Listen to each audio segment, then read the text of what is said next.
See the trees growing from the ground. I was waiting on Solo to finish drinking because he is so loud. Hey everyone, it's your girl Pharmacy, and I'm letting you know right now the lighting is jacked. It's a cloudy day. I do have a light on, but I know it's giving like a glare in my glasses, so I'll try to look straight on. I got my lamp on, but hey, you know what? I'm doing this video. I'm here, so I'm gonna be okay with that. It's been a minute. I know I've been so inconsistent. Hopefully that will change soon. You know, farming is just if I keep farming as the priority, then which I plan to. That's what brings me joy. Yeah, I'm sporadic right now, but it's gonna get better because I have some help. I've expanded the team behind the scenes some, so it should get better. But I wanted to go ahead and shoot this, and hopefully I can do it in one take, so I don't really have to edit because that's my hang up. Editing like takes forever. Anywho, to those who are new to my channel, welcome. To those who have never been here before, welcome. You are welcome as well. Hold on, y'all. These glasses. I don't know where my little cleaning cloth. My office is an absolute hot mess. Just a whole bunch of labeling and packaging. We have all of our tea ingredients and everything in the commercial kitchen space that we rent. Let me know if y'all interested in like a little tour of the commercial kitchen space where we blend the teas. And we rent that because our tea cabin is not done. So if you're new to this channel, definitely get caught up on what the tea cabin is. There's some videos. I think I have a playlist. Yeah, there's a playlist. I'll link it. See, no. Let me not make no promises because that's what takes so long in editing the video. Let me just give y'all this information. There is a playlist though. Please look for it. If I remember, I will link it, but don't hold me to it. So yeah, we're there for producing, and like I said, if you're interested in seeing that space, let me know in the comments, and I'll do a little tour for y'all. But today, what I want to talk about. And for those who are new to my channel, I have a medicinal plants farm that I run with a few members of my family, but I do consider it a family farm as it will benefit my entire family. Entire as I define it. We're going to get into that. But yeah, and I also have a full-time job. I am a career fundraiser working in the environmental space right now. And so got a lot going on. And just being a Black woman in agriculture has been such an experience in the South. And then you add to that one of the crops I grow is hemp, which is cannabis. So there's that. And then the other plants that we grow for our products that we sell teas. It is like the functional wellness, natural health, space, herb space. And we're not like really, there's not a lot of people that look like me in that space at a certain level. And that's ridiculous. It's absolutely ridiculous. Like, what do you mean? How can you have natural medicine conversations, traditional medicine, ancestral medicine? How can y'all be having these conversations and you're not talking to the very people who were the first to talk to the plants? You have to have BIPOC representation. Like, I don't even know how y'all get away with that. But anyway, yeah. And in starting a family farm, like my family looked different when I got started. I was married. This was a broader family endeavor. And then, things change. So I'm going to share with you like some of the lessons I've learned, not just from that, but also like from estate planning, conflict, all of that. I'm going to give 5 things that I think you should know if you're starting a family farm, you're thinking of starting a family farm, however you define family. If you have a family farm already, but maybe, there might be a little tension or something. Anyway, here's my 5 tips that I would share with anyone. The first thing is you have to understand and recognize and be honest about the dynamics, right?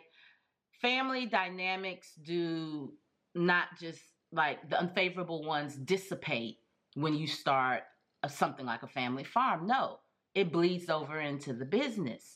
Or if they're, great family dynamics, that's going to be reflected in the business. But you have to be really aware of dynamics. And if you are like a primary member of the family's like leadership and the business's leadership, you definitely have to understand yourself and how you play into those dynamics, because that is going to impact how you lead as a business. Let go all that noise. Solo, can you get comfortable? It takes him so much to get prepared for it. Now all you about to do is go to sleep, my guy.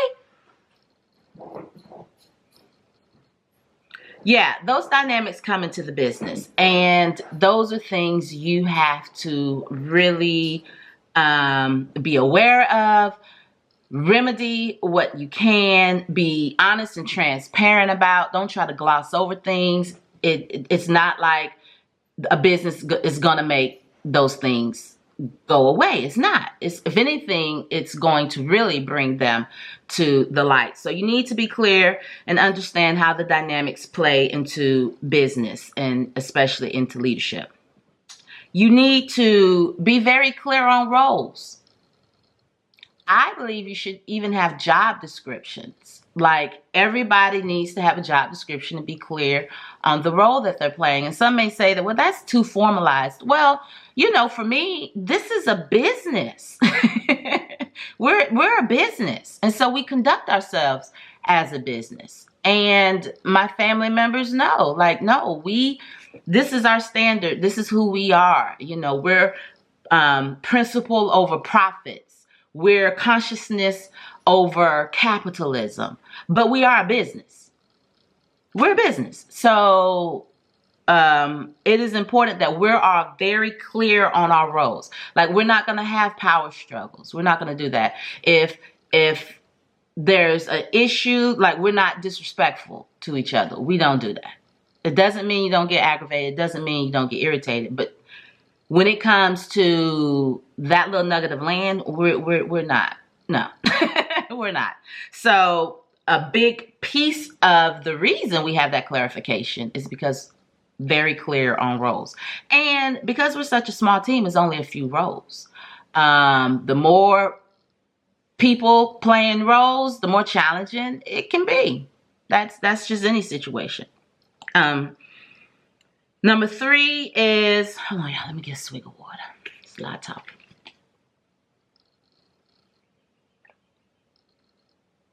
I know, plastic bottle. I know better. But, number 3, I mentioned job descriptions earlier. That feeds right into number 3, which is to have things in writing. Have a formalized business structure. If you are a business, then you should have some business structure. I'm not a lawyer. This is from my experience. This is my opinion. Separate it from your personal assets. And especially if you got more people in the business. Now, if you're doing it by yourself, truly a solo entrepreneur, then okay, maybe a sole proprietorship makes sense at that point. But if you've got other people in it, it's a relationship, it's, you know, maybe a marriage or a sibling relationship, whatever. You should have a formalized business structure. You should be a corporation or LLC or something that is recognized by the IRS and by your state. And that just simplifies things. If there are stocks, if you're a corporation, y'all need to be talking about that with estate plans and the land. If there's acreage, all of that needs to be, not only should you have formalized business structure, but you should have an estate. Like, it's a family business. You want to maintain the wealth that you're building in your family, the wealth from the land, right? It's an asset. You're going to probably be, if it's a farm, gradually scaling, putting things on the land that increase the value. And depending on what you're growing, but you're growing something. Many may be growing food crops. I don't understand why food isn't the real money. It is amazing. It is just mind-boggling to me how skewed we are in assigning value to commodities. You could literally live without money, right? You could. It doesn't provide you with nourishment. It doesn't hydrate you. It doesn't shelter you from the rain. But we give value to this construct as opposed to like something that can sustain you. That's just, I mean, that's just the system we're in. But just because that is the overarching system does not mean that that has to be the system by which you determine your values, right? And so that goes right into my next one. You need to be clear on the family's values. If your family's shady, you're gonna be shady in business.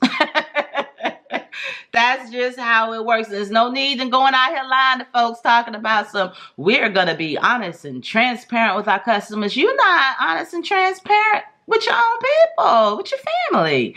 Like, y'all got to be clear on family values and be honest about that and structure your business on that. Okay. And it's okay to have aspirational values, but you got to actively be working towards getting there. Always be honest as you present yourself, to your customers. And so you need to be clear on what those family values are and find the good ones and focus on those and be working on building the others up. But yeah, you just need to be very clear on your family values. And then the last one I'll share is be clear on how you define family. And allow yourself some what-if scenarios. What if? What if there is a divorce? Whose family then, right? What if someone passes away? You need to be clear on who's in family. Does that include your first cousins? Your nieces and nephews on both sides? What about Uncle Ike's great-grandchildren? Is that included in family too? So you need to definitely be clear on who is in family as it relates to your family farm.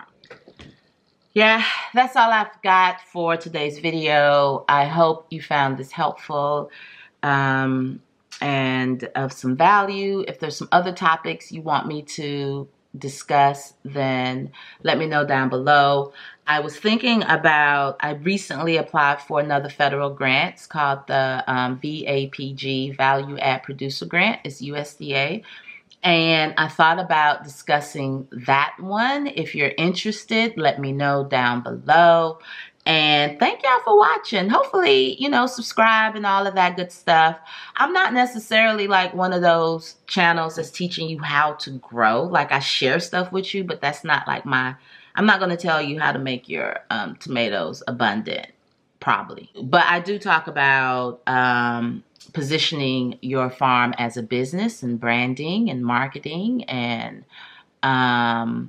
still being able to actually grow. Like, I'm not a YouTube farmer. I'm a farmer who YouTubes. There's a difference. So no shade, no shade, but there is a difference. There is a difference. I'm a farmer who YouTubes, and I like to share what I'm learning as a Black woman farmer who has been able to do a few things. All right, that's it. Thank you for watching. I appreciate you. See you next time. Bye.